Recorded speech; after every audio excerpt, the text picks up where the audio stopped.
বাঘেরহাটের রামপালে সড়ক দুর্ঘটনায় নিহত আব্দুর রাজ্জাক ও তার পরিবারের সদস্যদের জানাজা দাফন সম্পন্ন হয়েছে। আপনারা দেখবেন আমাদের নিজস্ব প্রতিবেদক এনামুল হকের পাঠানো ভিডিও তথ্যসূত্রে বিস্তারিত। বাঘেরহাটের রামপালে সড়ক দুর্ঘটনায় নিহত আব্দুর রাজ্জাক ও তার পরিবারের সদস্যদের জানাজা দাফন সম্পন্ন হয়েছে।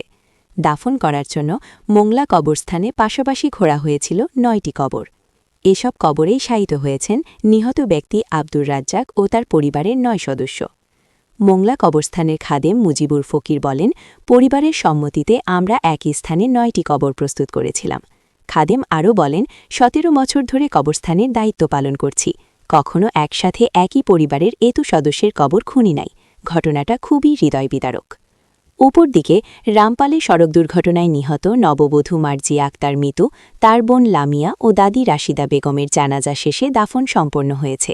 শুক্রবার ১৩ই মার্চ সকাল ৯:৩০টায় খুলনার কয়রার নাকশা গ্রামে বাড়ির পাশে মাঠে জানাজা অনুষ্ঠিত হয়। পরে পারিবারিক কবরস্থানে তাদের দাফন সম্পন্ন হয়।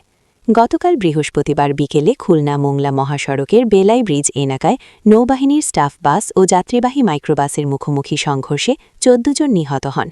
বরকনিসহ ১৪ জনের মরদেহ পরিবারের আবেদনের পরিপ্রেক্ষিতে ময়নাতদন্ত ছাড়াই রাতে খুলনা মেডিকেল কলেজ হাসপাতাল ও রামপাল উপজেলা স্বাস্থ্য কমপ্লেক্স থেকে হস্তান্তর করা হয়। সড়ক দুর্ঘটনায় নিহত ব্যক্তিদের কেন্দ্র করে মোংলা ও কয়রায় এক হৃদয় বিদারক দৃশ্য দেখা যায়, যেন দুটি গ্রাম, এই দুই জেলাসহ সমগ্র বাংলাদেশে শোকের ছায়া নেমে এসেছে।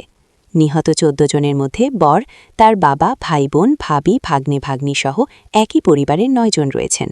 আজ শুক্রবার ভোরের দিকে তাদের মরদেহ পৌঁছায় বাঘেরহাটের মোংলার শেহালাবুনিয়ায়। আর কোণে তার বোন, দাদি ও নানির মরদেহ নেওয়া হয়েছে খুলনার কয়রা উপজেলায়।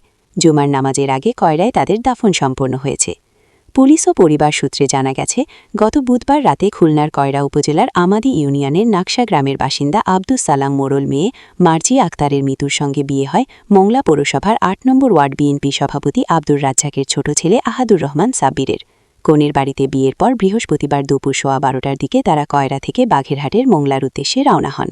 বরকনে সহ দুই পরিবারের ১৪ জন ওঠেন মাইক্রোবাসে। তাদের বহনকারী মাইক্রোবাসটি মোংলার কাছাকাছি রামপাল উপজেলার বেলাই বীজ এলাকায় বিপরীত দিক দিয়ে আসা নৌবাহিনীর বাসের সঙ্গে মুখোমুখি সংঘর্ষ হয়। এতে মাইক্রোবাসের চালকসহ ১৪ জনের মৃত্যু হয়। আহত অবস্থায় একজন খুলনা মেডিকেল কলেজ হাসপাতালে চিকিৎসাধীন।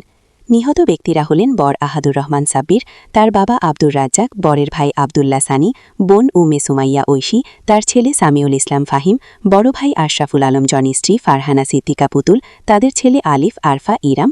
অন্যদের মধ্যে কোণে মার্জিয়া আক্তার মিতু, তার ছোট বোন লামিয়া আক্তার, দাদি রাশিদা বেগম ও নানি আনোয়ারা বেগম এবং মাইক্রোবাস চালক নাইম।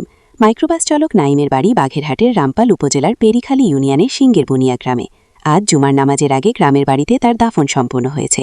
মোংলা শহরে বর সাব্বিরের মোবাইল ফোনের দোকান রয়েছে।